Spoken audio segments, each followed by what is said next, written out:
Hello, guys. This is Psychic Underlord from PsychicUnderLord.com as well as PsychicUnderLord.net, which is our YouTube page. And I'm going to do this video today, continuing with our occult matrix study and examination. Just basically taking pieces and sharing and caring, being able to do a show and tell, be able to provide information that you may be privy to, information that may strike you as unusual, but it ponders the intellectual thought as well as the spiritual pursuit of perfection and refinement. For people all over the world, we thank you for viewing and signing in. And in our third part of this occult matrix study, I'm sitting here in the backyard. It's New Year's Day 2024, about 5 o'clock in the afternoon. It's quite cold, it's raining as well. And just a beautiful day to be here sitting and sharing information about the spirit. I was given this assignment going on 20 years ago, and leading down my path when you're just trying to understand how to make ends meet, how to live day to day, and how to be right. Is it right for me to pray like this? Is it right for me to go to church like this, or this kind of church? Or is it right for me to be associated with these kind of people? Is my sexuality correct? Is the information I'm receiving by other people, is this true information, or is it something that has just been made up by the elites or the governing ruling class, who are simply corrupt that I cannot trust? All these things, the confusion can keep you occupied 24 hours a day. So this occult matrix video is going to go in a little bit into uh, the internal warfare. We talk about spiritual warfare, but let's not even talk about spiritual. Let's talk about internal warfare. Every sensation you receive, we're so desensitized by the attacks that we receive from every direction. I mean, we meet a person, they walk through the door, and the first thing they do is look at you with an ugly look. First thing you do is talk to someone, and their tone of voice is very disrespectful and rude, and it registers in you, and it kind of something comes out of you, uh, some kind of fight or flight, and you're saying, "What is this? Why do I have to go through this every day? When I feel the way that I want to feel, I think is appropriate, and I'm just not attracting that to me." So the internal warfare. We talked in the other video about how the circulation of the blood is could be a reflection of the circulation of the moving parts in our life. If we don't have adequate circulation or enough blood to be able to carry the things that are inside of our body, then we ultimately die. Or we need a donor from someone else to give their blood to us.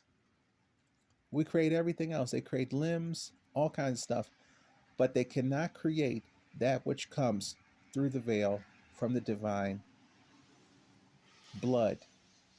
Simple as that. The mental experience is real. If you deny what's going on in your mind, you'll never be able to heal. You'll never be able to fashion the type of lifestyle, the type of culture, the type of understanding of everything around you to be able to meet the needs of confrontation in your spiritual life. The confrontation comes to put you into action. And guess what? The battle doesn't stop. So if you came to my page, PsychicUnderLord.com, I can guarantee you that you were looking for some serious stuff. Not like everyone else. You were looking for something very different. And that's where you found that there was more than just one thing that you needed. I need not only material resources, but I also need my spiritual refinement. I need things that will fashion my path so I am fit to walk down this path and have the support in my system that can carry the blessing that I want to receive. So you have to understand the mental experience is going to be positive and negative. Everything that's inside of you is real, and you should receive it just as that. It may not be actionable, and you may not have the focus or the um, attention or the skills or experience to be able to confront these things. But the truth is that you have to confront it all. All aspects of the mental experience must be confronted. So there's no such thing as messing it up because I confronted something wrongly. There is a governor on the other side of the spirit realm that knows what you're not allowed to touch, that knows what you're not allowed to be able to partake in or participate in, because you are a part of the destiny control matrix, whether you know it or not. So you're here in the third video of the cult matrix, discovering, and I'm saying you're going to go down this path. Now it's up to you whether you resist, whether you walk through, or you're dragged, or either you're misdirected to such a degree that you'll be so disheartened that by the time you realize that there is a path for you to walk down, what is left to life? If it's not joy, it has to be suffering. So if we get more joy and less suffering, even if suffering comes, we have perspective. So the confrontation of it, as you move through, it's not because I like this person, I don't like this person. It's like it's like this. Does the spirit realm want you to do that? And if the answer is no, then the best choice for you is to stop or to ask for guidance. So reoccurring thoughts, they happen. They're there for a reason. If things keep coming up where you say, I'm friends with this person one day, and then the next day I'm not friends with them, and I just have this weird feeling about this person because I want to be consistently close to the person. See, consistency is man-made. Consistency is not the constant of the creation. This earth has been formed by movement, shaking, all kinds of things that transition, things that transform, that nourish one another. Things that die is things that live. Now, in the ascension, we're being told from the Bible that we shall live forever and the kingdom will be here on this planet. This is why we're confronting. Do you see how we are possessing through confrontation? So, if you have confusion about people and why can't you be consistently friends with them, why don't you understand you have to let people go? Why don't you understand you have to let jobs go, relationships go, perhaps marriages? Are you willing to let your house go? Are you willing to let your car go for something that's better for you and to have the spirit realm carry the whole thing for you? So if you have the spirit realm, it doesn't all happen overnight. If you build this thing and you truly actually water tested your life, every aspect of it all the time, you would have so much information that is right that it would outweigh what is wrong. And then you'll be able to fashion where you should be, where you're supposed to go, what you're supposed to be doing, how you're supposed to dress, how you're supposed to act, who you're supposed to associate with in business, all those things, and not being anxious for the outcome or the goal or what you feel that you're going to get out of it. Because, see, what you actually get out of it may be more than you actually expect. But what you want is the guidance that comes through your thoughts. If you're not writing your thoughts down, you know how many great ideas you're missing? That's scary. That's scary because there was a time in my life that I felt a resistance from writing stuff down. But then when I started writing stuff down, I discovered that my brain is seeking clarity. It's seeking to finish things. It's seeking to understand why. And I have to have these records. So I have dozens and dozens of spiral notebooks filled from front to back, cover to cover, with information on various aspects of my assignment, my progression, things that I've learned. It's scary if you learn stuff in the high spiritual things and you can't record it. It didn't come out of a spell book. It didn't come out of information through the internet. This thing came into my life and will not release me. So I'm moving and sharing this on assignment. So you're being allowed to evade confrontation unto your own death. Now, if you do not confront, like say for example, a person, I just they know the line that they cross in their mind. So when they get to church, that's why they come to church, but they leave just before the altar call. So these are things inside of them that worry them, things that and they should be allowed to go their own path, because this path is for the ascended world, for the new world. It's too high to make it cheap. If a person cannot hold it, they cannot wear it. So it is unto their own death for them not to confront. And do you see how that sounds? These are not my words. These are the high words of what's on the other side of this thing. So death is when you confront nothing. When you confront nothing, you are dying. And you can probably, and many of you, I know you're probably shaking your head because you said that's the way that I kind of woke up. I was seeing people that didn't want to confront things, didn't want to know the truth. And these are the dead. So there's a force of destiny within us that's not going anywhere. The mind is our destiny. Those words, that information coming through you, through your mind, is your destiny. How you believe. If you receive information and you don't know how to believe, that's one thing. That's when you seek and you ask in your spiritual tradition, how should I receive this? I like this, but am I supposed to like this? Is this something that is a part of my assignment as far as service to others, a part of my future? Should I understand more of this? What you understand is that the spirit realm trains you deeply. You go through a rigorous training, frontwards and backwards, inside and out, up and down, in and out. There's no way for you to come through spiritual initiation and think that you're not going to be trained. You're not going to go through the same things over and over and over and over, because the spirit realm knows how to train you. It knows how to make you flush with the assignment, where there's no space in between, where you're literally glued directly to the assignment, and your life essence, your energy, your blood flows through that attachment from spirit to reality. And I have to perceive this as reality, regardless of mathematical from science. We can go higher and higher.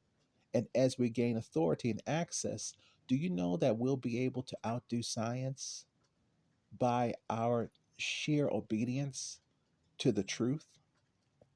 That is what has been created. So we are living in these ascended days. What we believe is everything. Confrontation, it will always be balance. For me to confront, to go through these things, to go from poor to rich, rich to poor, from having everything to having nothing to having everything, and have it not cause you any type of upset, because you'll notice that beneath it all, you've been provided exactly what you needed. And that's the gratitude. And that's also the understanding that you're under this thing. You're not over this. This is the ridiculousness of the I am. That's why you have to be careful, because there's an aspect of the awakening that is an ignorant component or an uninitiated component. Legitimacy comes to certain people, and this is their pathway. So see confrontation as I have to balance myself out. So that's why I have to go to this gas station that I don't prefer to go to. I have to stand, I have to walk past people. Oh, I like to go to the more upscale gas station because they don't have people panhandling. You may have to go to the panhandling gas station sometime, and you may have to tell them no. It's not unconditional love to do something that you're not being called to do. I remember one time early in my initiation, I was actually called to give to panhandlers. And it was a part, and I had to rigorously be ready for it because I had to figure out what in the world am I being asked to do. And then it turned around and said, okay, well, now we don't have to do that anymore. That was only access and dominion through the controlled opposition to the other side. So that's why you had to give 50 cents or 40 cents. The law of attraction is ego. If the law of attraction is just basically whatever you want, and you're just going to focus on it and focus on it and focus on it, that's not how all these people got everything they got, because clearly you can see that doesn't work 100% for everybody. So there is a law of attraction, but ultimately it becomes ego because it's ultimately our fleshy desires through uninitiated. If we went through and said you had to get permission to do it, it wouldn't be the law of attraction. So the law of attraction is very um, publicized highly because it lies just in that egoic, satanic realm of the demiurge, the underneath of it. I believe what I want to hold my head up, this is what will make me hold my head up, these material things. So, and then people wonder, millions of people wonder why they haven't possessed anything through the law of attraction, but they know deep down it's something real about it. But the other part that is truly real is that you don't have the right to do it unless you have the access and the authority, and you have the confrontation, and you have the record of the authority, and you've been initiated unto that. There are people that have been initiated unto making $1 million a year. That doesn't happen just all of a sudden. Even people in the stock market. Do you know there are people in the stock market who are making money, but they just can't get well? They just can't seem to not put a gun to their head and blow their brains out? It's ego. So you have so they if they go deep dive on that side, then you get all the other stuff. We're talking about eternal life. So if eternal life means you got to live to tomorrow, you got to make it to tomorrow. But how attractive is that to somebody who's not here? They don't have the choice to be able to decide what's more attractive or not because these people die off. So confronting the ego connects you with the creator and what he wants us to do. It is this eternal battle of these energies that continuously pop up and continuously uh, are transfixed uh, with us, mixed in with some kind of crazy soup. Next thing we know, we're going from one building into another place, and we don't like this place, and I feel uncomfortable, and should I be here, and should I be going through this, and all that. When you get all that out of your system, you're gonna you're gonna go through many days continuously. It's necessary for us to have suffering. If we don't have suffering, how are we going to live forever and realize that there's a bright side? Because something in us knows that we don't have to be here. But maybe, just maybe, because you came to this page in such an unusual manner and you've been called into this thing. So something, a little piece of you, or maybe a big piece of you, is calling you into this thing. And I can guarantee you, it's going to be brighter than you've ever known. You're going to have more. You're going to be able to recognize things in a high way, but it's going to take some time. The ego is really survival. So it's versus luxury and privilege. Survival in an automated, technological society, modern, man made, all these kind of things. We have to know. We have to know what to say on the phone when we talk to people. We have to know how to send the proper email, how to be able to deal with the motor vehicle administration. We have to know how to be able to deal with the children's teachers at the school. It is a survival. If we don't have those skills, we can't function. So, with that said, the high creator behind this thing recognizes what we're living in. Because if he's the one that's done the zeros and the ones and all of the electronic equations and all this different stuff, these tangents, 99% of my body doesn't exist atomically when they look on a microscope, then who's talking? What's the point of me talking to you? It's because you are there. So, but the ego, he knows the ego as well. He knows how to work with the ego in your assignment, in your life. Territory is gained by access. So if I can't gain access, I can't get territory. If I don't get the territory, then I have this thing continuously coming at me for the rest of my life. It makes me just want to die. How do I get out from under these things? I have to understand that I'm being called to confrontation. So these are the rituals I'm looking for. I'm looking for what's going to alleviate the pressure on me, alleviate and make it. And the blessing of it is that going through it raw like this with no ritual, and then coming to a point where you recognize that you've been delivered unto the service for service unto others, so that they don't have to suffer the loss and the insanity that it would take a person to adorn the name of Psychic Underlord. They don't have to go through that. They only have to go through what the ritual indicates. But I will say this, the tragedy that you may experience will be the releasing of that thing off of you that you've learned to love wrongly. That thing that was on you, that was killing you, that was taking away your life, taking away your future. Now is the time of your spiritual ascension. Very different time. So I end the video here. I thank you so much for viewing, and please visit us at PsychicUnderLord.com. I have more videos to come.